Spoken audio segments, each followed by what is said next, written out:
from what the Prime Minister has told you, is this adopting the model that you've proposed pretty much nationwide? Look, that'll be up for the Prime Minister to announce during the course of the day and over the days ahead.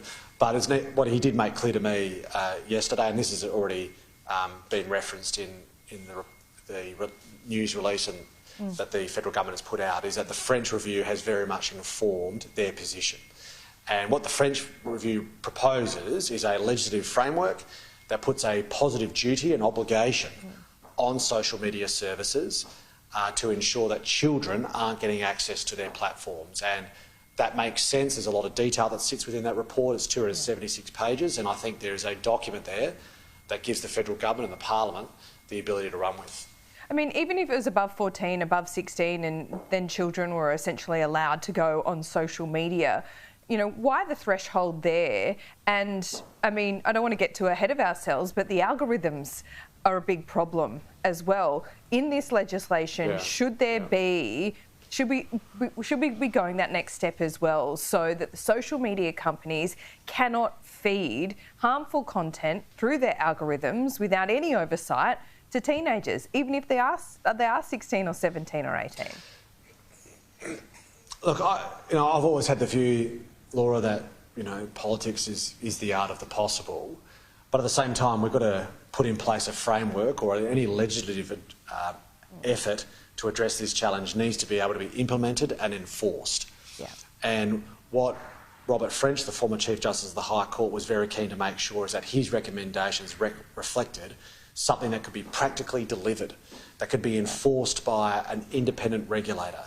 And I think that's why focusing on an age limit that kids below could not get access to social media was able to be enforced by a regulator, whether it be the E-Safety Commission or otherwise. And I think that's what we've got to focus on. We've got to keep our eye on the prize here, and that is getting kids off social media, so that heaven forbid they might be engaging with each other in a more traditional means that we know is socially healthy.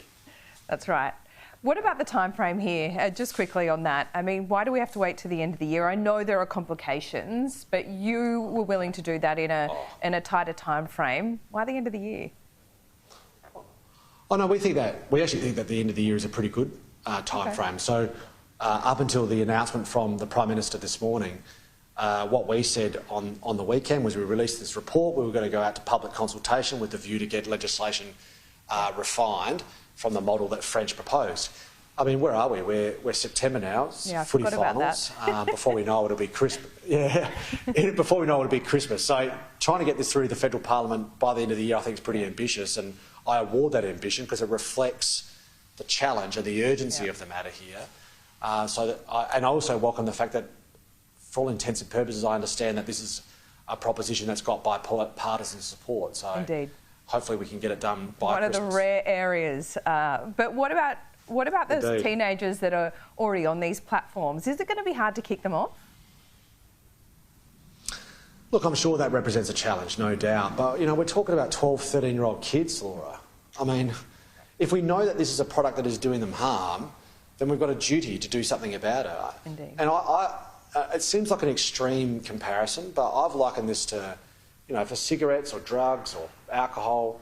We know when these things do kids harm, we've got to protect them from it as best as we can. It doesn't fix every problem. No one's suggesting that this is a silver bullet, but it will make a difference, and a positive difference at that.